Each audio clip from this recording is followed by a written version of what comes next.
राधे कृष्णा प्यारे बच्चों, आप सभी का बहुत बहुत स्वागत है पीसी पाठशाला में। आज हम बिजनेस स्टडी का पहला चैप्टर पढ़ने जा रहे हैं जिसका नाम है nature and characteristics of business. तो आइए चलिए शुरुआत करते हैं। जब हम इस चीज की बात कर रहे हैं कि बिजनेस क्या होता है, जब हम बात कर रहे हैं ये बिजनेस क्या होता है, तो सबसे पहले हमें ये समझना चाहिए कि बिजनेस शब्द आया कहाँ से है, ये किस भाषा से या किस लैंग्वेज से आया है। अगर हम इसको समझते हैं तो हमारे लिए चीजें समझना थोड़ा आसान होगा। ये जो बिजनेस शब्द आया है, ये बिजनेस शब्द आया है बिजी से। कहाँ से आया है बिजनेस शब्द? ये बिजनेस शब्द आया है बिजी से। तो अगर कोई पूछे या 1 मार्क में कभी कभी आपसे पूछ लिया जाता है बिजनेस शब्द कहाँ से आया है, तो ये आया है बिजी से। Business means being busy. अगर मैं बहुत ही आसान भाषा में बोलूं तो बिजनेस का मतलब ही यही है कि आप किसी काम में व्यस्त हैं। बट ये पुराने समय की बात है। पुराने टाइम में ऐसा बोला जाता था कि आप किसी चीज में व्यस्त है तो आप बिजनेस कर रहे हैं, बट इसका कोई भी कंप्लीट सेंस नहीं निकला। ये बिल्कुल भी स्पेसिफिक नहीं था और ना ही आप एग्जाम में ऐसे लिख सकते। तो अब थोड़ा सा इसको एज अ कॉमर्स स्टूडेंट थोड़ा सा इसको डीप एनालिसिस में समझने की कोशिश करते हैं कि बिजनेस का आखिरकार मतलब क्या होता है। Business refers to an occupation in which people regularly engage in activities related to purchase, production, sale of goods and services with a view of earning profit। देखिए बच्चों, सबसे पहले यहाँ पे कुछ टर्मोलॉजीज यूज हो रही हैं, कुछ वर्ड्स यूज हो रहे हैं, उनको समझना बहुत ही इंपॉर्टेंट है। जैसे ऑक्यूपेशन, अगर मैं बिजनेस की बात कर रही हूं तो सबसे पहले ये समझना जरूरी है ऑक्यूपेशन है, ये काम है, ये एक व्यापार है। किस चीज का व्यापार है?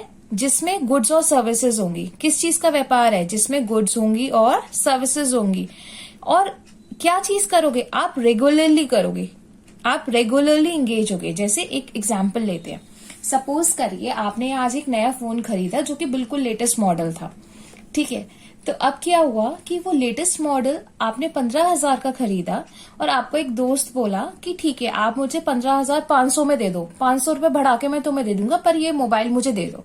आपने ये उसको दे दिया, आपको 500 रुपए फायदा हुआ। जी हाँ, बिल्कुल आपको 500 रुपए फायदा हुआ। तो आपने सोचा कि ये तो मेरा बिजनेस हो गया, बट नहीं, ये आपका बिजनेस नहीं होगा अगर आपने इसको एक बार किया है। बट अगर आपने इसको एक बार से ज्यादा करने लग गए, बार बार यही काम करने लग गए, तो ये आपका बिजनेस बन जाएगा। तो यहाँ पे मैंने क्या बोला? Business refers to an occupation, एक ऐसा काम जिसमें लोग इंगेज होंगे रेगुलर बेसिस पे, उस चीज को दोहराने की कोशिश करेंगे, उस चीज को बार बार करेंगे। दोहराने का मतलब यहाँ पे ये बिल्कुल नहीं है रोज। दोहराने का मतलब है भले 1 महीने में एक बार, 2 महीने में एक बार, पर कर तो रहे हैं ना बार बार।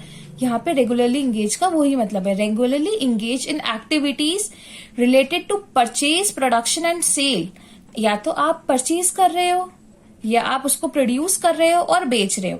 हमेशा जरूरी नहीं है कि हम खुद सामान बना के बेचे। कभी कभी ऐसा भी तो होता है हमने किसी से खरीदा और दूसरे वाले को बेच दिया। इसीलिए यहाँ पे तीनों वर्ड यूज किए गए हैं, purchase, production and sale. But हम किस चीज को खरीदते बेचते हैं? हम बेचते हैं गुड्स को और सर्विसेज को। हम किस चीज को खरीदते और बेचते हैं? गुड्स और सर्विसेज को। और हमेशा बिजनेस में हमारा मोटिव एक ही होता है कि हमें प्रॉफिट अर्न हो, हमें प्रॉफिट अर्न करना है, इसीलिए हम बिजनेस करते हैं। अब देखिए यहाँ पे एक और चीज दे रखी है अच्छे से। Business is an activity in which different persons exchange something of value, whether goods or services, for mutual gain or profit। ये डिफाइन ऊपर वाली जैसी ही है, बट अगर आप चाहें तो ये इंट्रोडक्शन में लिख सकते हैं और इस चीज को प्रॉपर डिफाइन बना के लिख सकते हैं। सेम चीज बोली गई, एक एक्टिविटी है, डिफरेंट पर्सन्स करते हैं, किसी चीज का एक्सचेंज होता है, कोई ना कोई वैल्यू होती है, मतलब कोई ना कोई गुड और सर्विसेज होता है। बट आपको यहाँ एक नया वर्ड मिला, म्यूचुअल गेन। अब इसका मतलब समझिए कि म्यूचुअल गेन का मतलब क्या होता है। म्यूचुअल गेन का मतलब होता है कि आपको भी फायदा हो और सामने वाले को भी फायदा हो, दोनों का मिलाकर। जैसे अगर आप किसी से सामान खरीदते हैं तो उसके पास पैसे आते हैं, आपके पास सामान आता है, दोनों का फायदा हुआ ना। आपको सामान चाहिए था, आपको सामान मिल गया, और सामने वाले को पैसा चाहिए था, उसको पैसा मिल गया, या फिर प्रॉफिट। उम्मीद है आपको बिजनेस का मतलब काफी अच्छे से क्लियर हो गया।